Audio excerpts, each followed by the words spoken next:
বিজলি বাংলা চ্যানেলের এই গল্পটা যদি আপনাদের ভালো লাগে, মানে আজকের এই গল্পটা যদি আপনাদের ভালো লাগে, তাহলে সাবস্ক্রাইব করতে ভুলবেন না। ওকে? আজ যে গল্পটি বলবো সেটা যদি আপনারা প্রথম থেকে শেষ পর্যন্ত শোনেন, হাড় হিম হয়ে যাবে। গল্পের নাম ভূতবট।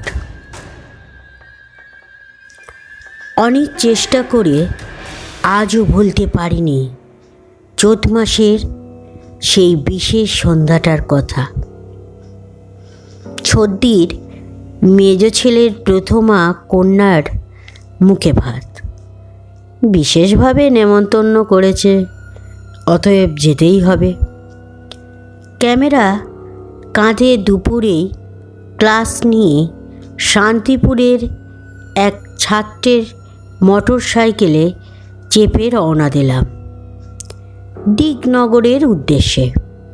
খাওয়া দাওয়া শেষ করে ফিরতে রাত হয়ে যাবে, তাই নাতনিকে আশীর্বাদ করে সামান্য গল্পগুজব করে একটু মিষ্টি আর চা পান করেই বেরিয়ে পড়তে চেয়েছিলাম, কিন্তু নানা সব কুটুম্বরা এসেছে, দীর্ঘদিন পরে দেখা, ফলে গল্প গুজবে হইচই রই রই এর মধ্যে কোথা দিয়ে যে ঘড়ির কাঁটা 7টার ঘরে ঢুকলো।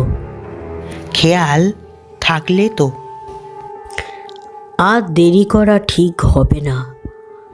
বিনয়ের কাছে ভূত বটগাছের অবস্থানটা জেনে নিয়ে ওদের গ্রামের রাস্তা ছেড়ে মাঠে যাওয়ার সমান্তরাল রাস্তায় যখন নামলাম, তখন দেখি আকাশে তারা ফুটতে শুরু করেছে। বাড়িতে বাড়িতে উঠছে শঙ্খধ্বনি। দ্রুত বেগে পা চালায়। বিখ্যাত ভূত বটগাছটা দেখে বাসে উঠব। সামান্যই পথ, মাত্র 2 কিলোমিটার। মাঝে কি একটা গ্রাম পড়ল। সেটা পার হতেই মাঠের দিক থেকে হন হন করে একটা লোক রাস্তায় উঠল। যাক, ভালোই হলো, নির্জন পথে একটা যাত্রী পাওয়া গেল। তা আমি লোকটাকে ডাকতে শুরু করি, ও দাদা, দাঁড়াও দাঁড়াও, একসঙ্গে যাই গল্প করতে করতে। কিন্তু কে শোনে কার কথা? হন হন করে যেমন চলছিল তেমনই চলতে লাগলো সে। আকাশে হালকা জ্যোৎস্না, দশমীর চাঁদ, মাঠ এবং গ্রামের গাছপালা, ঘরবাড়ি সবই কেমন যেন ছায়া ছায়া রহস্যময় হয়ে উঠেছে। এমনকি সামনের জলজ্যান্ত মানুষটাও যেন রহস্যময়, সেটা আমার কাছে। দক্ষিণে যাচ্ছি তো যাচ্ছি, পথ যেন শেষ হয় না। আর আধ ঘন্টা হয়ে গেল, অথচ ভূত বটের সন্ধান নেই এখনো। ভেতরে ভেতরে ঘেমে উঠেছি। ভুল রাস্তায় চলে যাচ্ছি না তো? একটা চৌমাথা পড়তেই দাঁড়ালাম, একটা সিগারেটও ধরালাম। দেখি সেই লোকটাও থেমেছে। এবার আবার বলতে লাগলাম, কি কি দাদা, ঠিক রাস্তা ধরেই যাচ্ছি তো? ভূত বট আর কত দূর? মুখে উত্তর না দিয়ে ইশারায় হাত তুলে দেখালো, ওই তো সামনেই। তারপরেই যেমন সে হাঁটছিল তেমনই হাঁটতে লাগলো সমান গতিতে। আমিও গতি বাড়ালাম। আরও মিনিট 15 যাবার পরে চোখে পড়ল আরও একটা চৌমাথা। সামনের লোকটা সোজা না গিয়ে এবার মাঠের পথ ধরল, কিন্তু মাঠের দিকে যাচ্ছে কেন? ওদিকে তো শুধুই মাঠ। একটু সন্দেহ হলো আমার। তুমি যেই হও বাপু, তোমার পথে যাচ্ছি না কিছুতে। বাঁদিকের পথ ধরে গাঁয়ের দিকেই হাঁটতে শুরু করে দিই। পিছন থেকে কোনো শব্দ না করে ঝড়ের গতিতে গাঁয়ে ঢুকলো এক সাইকেল আরোহী। এইবার আমার হাত পা আস্তে আস্তে ঠান্ডা হতে শুরু করলো, বা ঠান্ডা হতে লাগলো। হাত কুড়ি এগোতে গাঁয়ের দিক থেকে মুখ ঠেকে এগিয়ে এলো একটা লোক। ও দাদা, ভূতবটটা কত দূর বলতে পারেন? একটু ঘুরে দাঁড়িয়ে আঙুল তুলে দেখালো। ওই তো সামনেই। যাক, তাহলে ঠিক পথেই এসেছি। শুনশান রাস্তা। পেছনে তাকাই, আরে আমার সেই পুরনো সঙ্গীটাই যেন। চোর নয় তো, হাতে ঘড়ি আংটি আছে, সঙ্গে কিছু টাকাও আছে। বলা তো যায় না কার মনে কি আছে। হাঁটতে হাঁটতে ঘড়ি আংটি দুটো প্যান্টের পকেটে ঢুকিয়ে নিই। সাবধানের মান নেই। আরও মিনিট 7 হাঁটার পরে 2-1টা কুকুরের ডাক কানে এলো। বাঁশবাগানের ফাঁক দিয়ে আলোর ঠিকানাও মিলল। যাক, আর কোনো ভয় নেই। গ্রামে যখন ঢুকেই পড়েছি তখন আর কি। এরই মধ্যে দেখি পেছনের লোকটা হোম হোম করতে করতে এক রাশ ধুলো উড়িয়ে দিয়ে এগিয়ে গিয়ে দাঁড়ালো একটা গাছের তলায়। আচ্ছা লোক তো, যাবি যা, আবার বাচ্চাদের মতো ধুলো উড়াস কেন? বিরক্তি প্রকাশ করতেই সামনের গাছের মাথা থেকে ঝটপট টানা ঝাপটিয়ে মাথার ওপর ঘুরপাক খেতে লাগলো 2 জোড়া শকুন। আর গাছ থেকে ভেসে এলো ট্যাঁ ট্যাঁ ট্যাঁ। বুকটা এবার সত্যি দুরু দুরু করে উঠল। ওই গাছের তলা দিয়ে যেতে হবে আমাকে, অন্য পথে যাবার কোনো প্রশ্নই নেই। কেননা জাতীয় সড়ক এই পূবের দিকেই।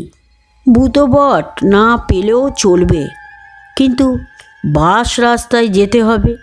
একটু থামি পরিস্থিতি মূল্যায়নের জন্যে। আর প্রায় সঙ্গে সঙ্গেই গাছের মাথা থেকে ভেসে এলো একটা ছড়া। একলা পথে সাঁঝ বেলাতে কে যাই রে আংটি হাতে, শখ দেখে তার পাচ্ছে হাসি, দেখ না হলো বিন্দে মাসি। তাহলে কি এটাই সেই ভূতবট? বেশ ছড়াটা তো, মনে মনে হাসলাম। বিন্দে মাসিরা কি জীবিত কালেও মুখে মুখে ছড়া তৈরি করতো?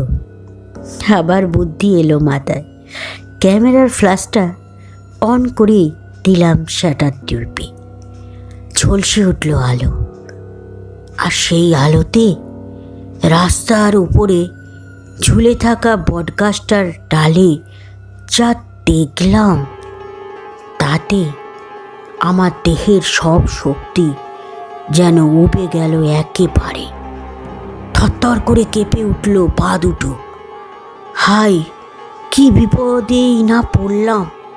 ঝোঁকের মাথায় ভূতবট দেখতে এসে দেখলাম সেই ডালে ঝুলছে ফাঁস লাগিয়ে এক গৃহবধূ। চোখ দুটো যেন ঠেলে বেরিয়ে আসছে।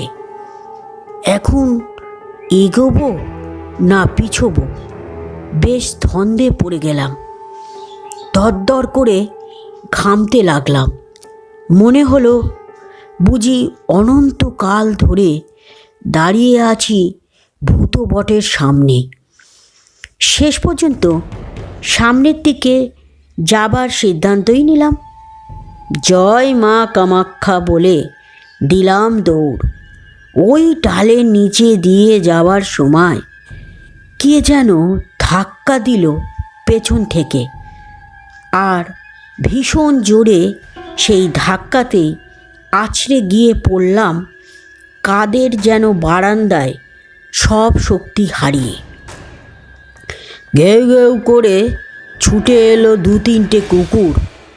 কে কে বলতে বলতে বেরিয়ে এলেন ওই বাড়ির কর্তা। হইচই পড়ে গেল বাড়িতে। জ্ঞান হারালাম আমি সেইখানেই। মাথায় জল ঢেলে জ্ঞান ফেরালো ওরা। তারপরে যা যা ঘটেছিল সবই বললাম। সব শোনার পরে গৃহকর্তা বলল, রাতের বেলায় ওই ভূত বটের তলায় দিয়ে কেউ কখনো যায় বাবা? যত সব ভূত পেতনির আড্ডা ওই গাছে। তখনই 10-12 জন লোক লাঠি টাঙ্গি নিয়ে ছুটে গেল হ্যারিকেন নিয়ে। কিন্তু কোথায় কি, সব উধাও।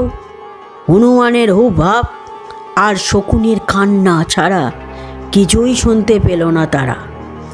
অশরীরী আত্মার কোনো অস্তিত্বই নেই সেখানে। ওদের কাছেই শুনলাম প্রায় 100 বছর আগে একটা বউ ওই গাছে গলায় দড়ি দিয়েছিল।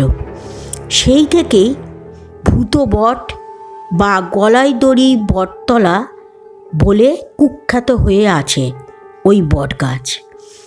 রাতের বেলায় অনেকেই বিপদে পড়েছে ওই গাছতলায়। সম্ভবত তার কোনো সদ্গতি হয়নি বলেই আজও সে নানা রূপে ঘোরে ওই মাঠে এবং গাছের ডালে ডালে। এখনও অলস মুহূর্তে যখনই ওই দৃশ্যটার কথা মনে পড়ে, আর তখনই কেমন যেন চমকে উঠি আমি। হায়, কি কুক্ষণই না ভূত বট দেখার শখ হয়েছিল। তবে মজার কথা হলো, ক্যামেরাতে যে ছবি নিয়েছিলাম সেই ছবিতে একটা তাঁতের শাড়ি পরা কি যেন ধরা পড়েছিল। অশরীরীদের তো ছবি তোলা যায় না, তাই বুঝি সেই বিভৎস নারী ধরা পড়েনি ক্যামেরায়। পরে হাতিশালায় ছড়ার সেই বিন্দে মাসির খোঁজ নিয়েছিলাম, আর সেই বউটার নাম ছিল নীরু। স্বামীর সঙ্গে ঝগড়া করে অভিমান করেই সে গলায় দড়ি দিয়ে শাস্তি দিতে চেয়েছিল তার স্বামীকে, কিন্তু প্রতিশোধ নিতে গিয়ে নিজেও যে হারিয়ে যাবে চিরতরে এটা ভাবেনি নীরু। অবশ্য যারা আত্মহত্যা করে ঝোঁকের মাথায়, তারা যদি নিজের পরিণতি চিন্তা করার অবকাশ পায়, তাহলে কি আর দেশে দেশে এত সব আত্মহত্যার ঘটনা ঘটে? না, ভূত প্রেত